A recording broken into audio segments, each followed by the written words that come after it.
John, there's been diplomatic pressure on Iran to free Jason Rezaian. There's an online petition. It has hundreds of thousands of signatures. His family has publicly pleaded for his release. And now the United Nations has an urgent petition before it, arguing that Rezaian's detention violates Iranian and international law.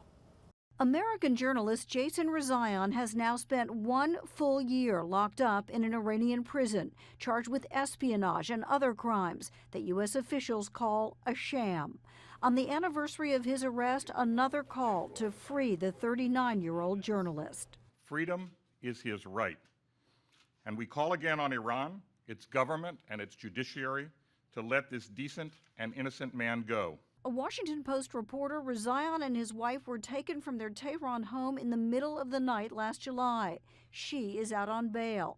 Rezaian's older brother, Ali, has been relentlessly advocating for his release, an effort, he says, that was complicated during the recent negotiations with Iran over its nuclear program.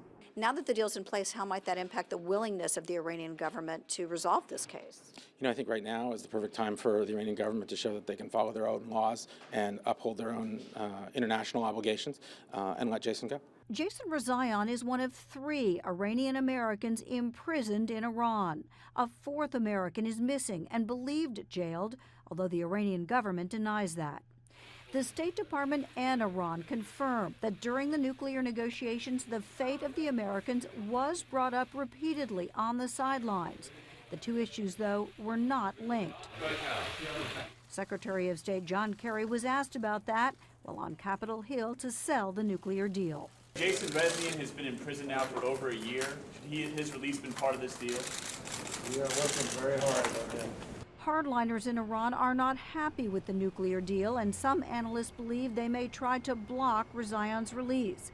But others see the agreement opening a path forward. Suddenly the United States and Iran are in a new situation in which they are resolving problems, in which then it would be very problematic to let issues like this linger on, because it actually drags down the pace and ability to continue moving things in a positive direction in other areas. The Washington Post is trying to increase international pressure by going to the United Nations with an urgent petition to the UN's Working Group on Arbitrary Detention, arguing Rezaian's imprisonment is arbitrary and unlawful. We believe that we have to work harder for his release. We believe that the U.S. government has to work harder for his release.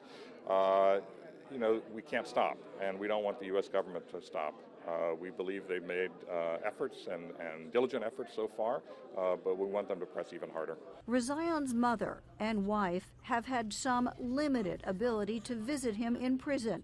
Their stress is obvious, and the family says their son, husband, and brother has been relentlessly interrogated, denied medical care, and put in isolation. It's completely illegal by any standards, and it's just a horrible tragedy if they've stolen the last year of my brother's life. As of now, there's no way of knowing how much longer Rezaian will wait for his freedom.